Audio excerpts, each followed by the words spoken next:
Last week I made a video about the new C63 AMG coming later this year, and although the car looks incredible, there was a big disappointment that I think all of us shared. This was of course the downsizing of 8 cylinders to 4 cylinders.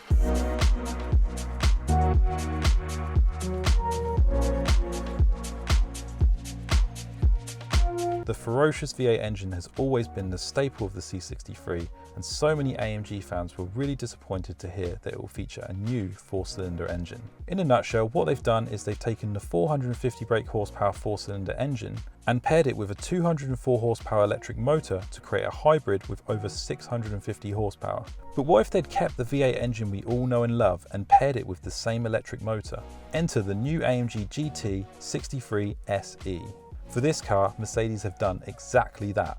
They've taken the 639 horsepower bi-turbo V8 and have paired it with the same 204 horsepower electric motor from the C63. This gives an insane 843 horsepower, making it the most powerful AMG ever sold.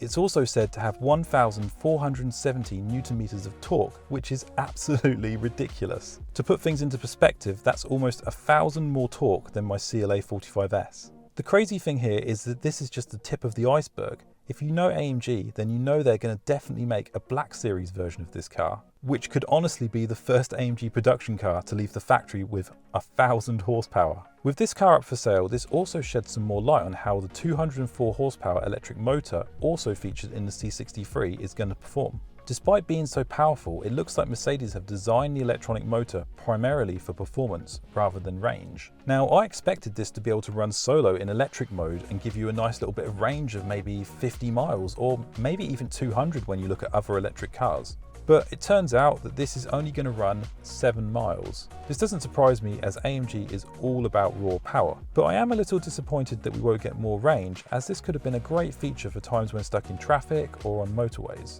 On a positive note though, you can still get up to 80 miles per hour on full electric mode, and 7 miles may even be the sweet spot. I could see myself running race mode on most of my commute, then popping it into electric mode for that small motorway portion of the journey. Not a huge amount has changed for the rest of the car. It still has the stunning AMG GT looks and, in my opinion, the most gorgeous AMG interior ever. You get the nice big screens from the E-Class, along with a brilliant center console with really high quality buttons that you would expect.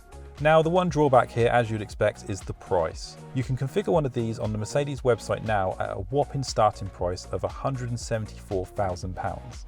Then once you start adding in all the extras and goodies, you may find yourself close to £200,000. So all this amazing power and luxury is of course very expensive.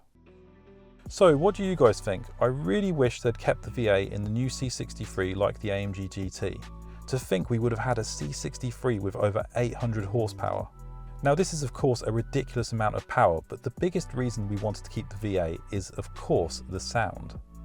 You just can't beat the lovely V8 roar. So guys, that is the new AMG GT, an amazing car that will always be a tease as to what the C63 could have been.